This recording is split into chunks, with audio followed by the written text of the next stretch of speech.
Chapitre 2. Ce que devint Candide parmi les Bulgares. Candide, chassé du paradis terrestre, marcha longtemps sans savoir où, pleurant, levant les yeux au ciel, les tournant souvent vers le plus beau des châteaux qui renfermait la plus belle des baronnettes. Il se coucha sans souper au milieu des champs, entre deux sillons. La neige tombait à gros flocons.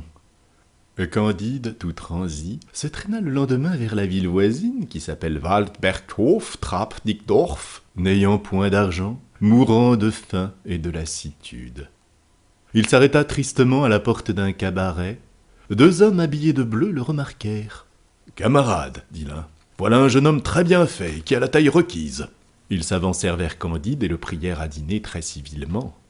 « Messieurs, leur dit Candide avec une modestie charmante, vous me faites beaucoup d'honneur, mais je n'ai pas de quoi payer mon écho. »« Ah, monsieur, lui dit un des bleus, les personnes de votre figure et de votre mérite ne paient jamais rien. N'avez-vous pas 5 pieds 5 pouces de haut ?»« Oui, messieurs, c'est ma taille, dit-il en faisant la révérence. »« Ah, monsieur, mettez-vous à table. Non seulement nous vous défrayerons, mais nous ne souffrirons jamais qu'un homme comme vous manque d'argent. Les hommes ne sont faits que pour se secourir les uns les autres. » « Vous avez raison, dit Candide, c'est ce que M. Pangloss m'a toujours dit, et je vois bien que tout est au mieux. On le prie d'accepter quelques écus, il les prend, et veut faire son billet. On n'en veut point, on se met à table. « N'aimez-vous pas tendrement ?»« Oh oui, répond-il, j'aime tendrement mademoiselle Cunégonde. »« Non, dit l'un de ces messieurs, nous vous demandons si vous n'aimez pas tendrement le roi des Bulgares. »« Point du tout, dit-il, car je ne l'ai jamais vu. »« Comment, c'est le plus charmant des rois, et il faut boire à sa santé. »« Oh, très volontiers, messieurs. » Et il boit. « C'en est assez, lui dit-on. Vous voilà l'appui, le soutien, le défenseur, le héros des Bulgares. Votre fortune est faite, et votre gloire est assurée. On lui met sur le champ les fers aux pieds.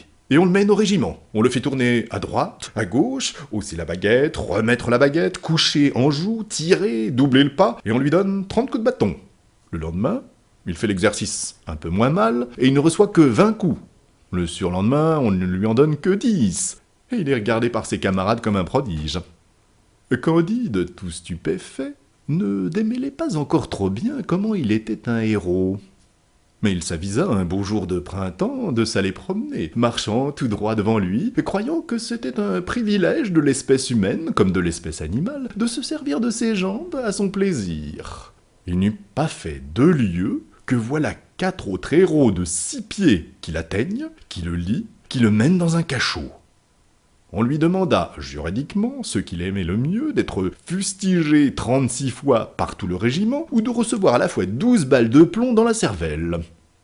Il eut beau dire que les volontés sont libres, et qu'il ne voulait ni l'un ni l'autre. Il fallut faire un choix.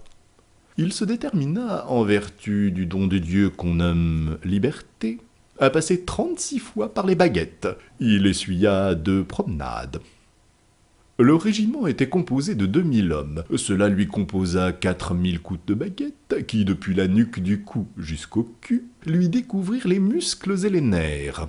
Comme on allait procéder à la 3e course, Candide, n'en pouvant plus, demanda en grâce qu'on voulût bien avoir la bonté de lui casser la tête.